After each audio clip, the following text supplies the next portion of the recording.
പക്ഷെ ശരിക്കും ഇപ്പോൾ ഒരു ആൺകുട്ടീനോട് ഒരു പെൺകുട്ടി സംസാരിച്ചു എന്ന് വെച്ച് അതൊരിക്കലും ഒരു ബെസ്റ്റിയോ അല്ലെങ്കിൽ റിലേഷൻഷിപ്പോ ആവുന്നില്ല. ഇപ്പൊ ടീച്ചേഴ്സ് തന്നെ മെയിൽ ടീച്ചേഴ്സിനോട് ഫീമെയിൽ ടീച്ചേഴ്സ് സംസാരിക്കുന്നില്ലേ, ആ ഒരു രീതിയിൽ എടുത്താൽ മതി. പക്ഷേ അതേ സെയിം ടീച്ചേഴ്സ് തന്നെയാണ് ഒരു ആൺകുട്ടിയും പെൺകുട്ടിയും സംസാരിക്കുമ്പോൾ.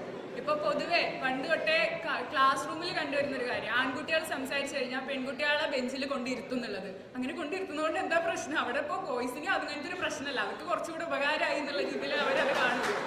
അപ്പോൾ അതുകൊണ്ട് തന്നെ അത്തരത്തിലുള്ള ഡിസ്ക്രിമിനേഷൻസ് ആ ഒരു മൈൻഡ് ടീച്ചേഴ്സ് ഭയങ്കരമായിട്ട് മാറ്റിയെടുക്കണം തോന്നുന്നുണ്ട്. പിന്നെ റിലേഷൻഷിപ്സ് എന്ന് വെച്ചാൽ ഇപ്പൊ കുട്ടികളുടെ കാര്യത്തിൽ പറയുമ്പോൾ ആ റിലേഷൻഷിപ്പ് അവർക്കൊരു ഹീറോയിസം കാണിക്കാനുള്ള ഒരു ഫാക്ടറാണ്. കാരണം ഒരു പെൺകുട്ടി നമ്മളോട് പ്രപ്പോസ് ചെയ്ത് യെസ് പറഞ്ഞു കഴിഞ്ഞാൽ നമ്മൾ കുറച്ച് സംഭവമായി, ആ ഫ്രണ്ട്ഷിപ്പിൽ തന്നെ നമ്മൾ കമ്മിറ്റഡ് ആണ്. അപ്പോൾ അത് കുറച്ചൊരു സംഭവമായി എന്നുള്ള രീതിയിൽ ഇപ്പോൾ കുറെ സിനിമയൊക്കെ കണ്ട് അതിൻ്റെ ഒരു ഇൻസ്പിറേഷനിൽ പല കുട്ടികളും അതുപോലെ പ്രപ്പോസ് ചെയ്യുകയൊക്കെ ചെയ്തിട്ട് അവര് പിന്നെ ഒരുമിച്ച് ഒരു ഗേളിനോട് ഒറ്റയ്ക്ക് നിന്ന് സംസാരിക്കുന്നത് പൊതുവെ അങ്ങനെ ആൺകുട്ടികളുടെ ബോയ്സിന്റെ ഇടയിൽ ഞാൻ അങ്ങനെ ടോക്ക് പലപ്പോഴും കേട്ടിട്ടുണ്ട്. അവനെ പെണ്ണ് സെറ്റായി, അവനിപ്പോ എന്തോ ആവാന്നുള്ള രീതിയിൽ. അപ്പൊ ആ ഒരു കുട്ടിക്ക് അവിടെ കുറച്ചുകൂടെ ഒരു ഗ്രേഡ് കൂടി, ആ ആള് കുറച്ച് സംഭവമാണെന്നുള്ള രീതിയിൽ ഹീറോയിസം വരുന്നുണ്ട്. പിന്നെ അത് പലപ്പോഴും പ്രശ്നമായി മാറുന്നത് എന്താണെന്ന് വെച്ചാൽ ഇപ്പോൾ പല പ്രണയവും ഞാൻ പറഞ്ഞ പോലെ അങ്ങനെ ശരിക്കുള്ള പ്രണയം എന്നല്ല, കുറേയൊക്കെ സെക്ഷൽ അട്രാക്ഷനാണ്.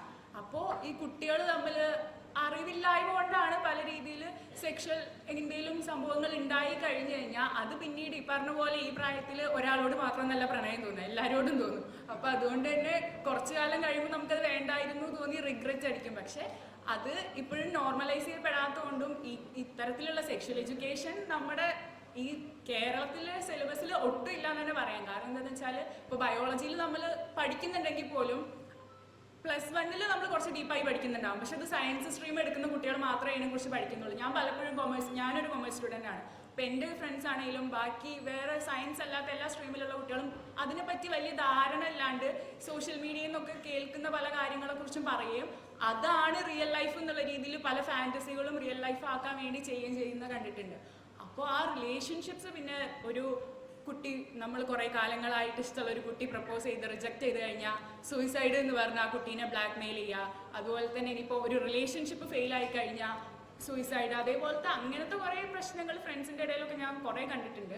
പക്ഷേ അതൊക്കെ എന്താണെന്ന് വെച്ച് കഴിഞ്ഞാൽ ഇപ്പോൾ പലപ്പോഴും കുട്ടികൾക്ക് ഞാൻ കുറേ കണ്ടിട്ടുണ്ട്, അതായത് അബ്യൂസസ്, റിലേഷൻഷിപ്പിലുള്ള അബ്യൂസസ്. അത് കുട്ടികൾക്ക് ഈ പറഞ്ഞ പോലെ ഗുഡ് ടച്ചും ബാഡ് ടച്ചും എത്ര പാരൻസ് പറഞ്ഞു കൊടുക്കുന്നുണ്ട് എന്നുള്ളത് ഭയങ്കര സംശയം തന്നെയാണ്.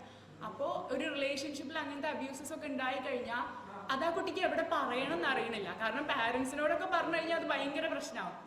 ടീച്ചേഴ്സിനോടും അങ്ങനെ തുറന്ന് സംസാരിക്കാൻ പറ്റില്ല. കാരണം ഈ പറഞ്ഞ പോലെ ടീച്ചേഴ്സ് അത്രയും ഭയങ്കര സദാചാര മൈൻഡ് വെച്ച് നടക്കുന്ന ടീച്ചേഴ്സ് ആയതുകൊണ്ട് അങ്ങനെ പറയാൻ പറ്റില്ല പല കുട്ടികൾക്കും.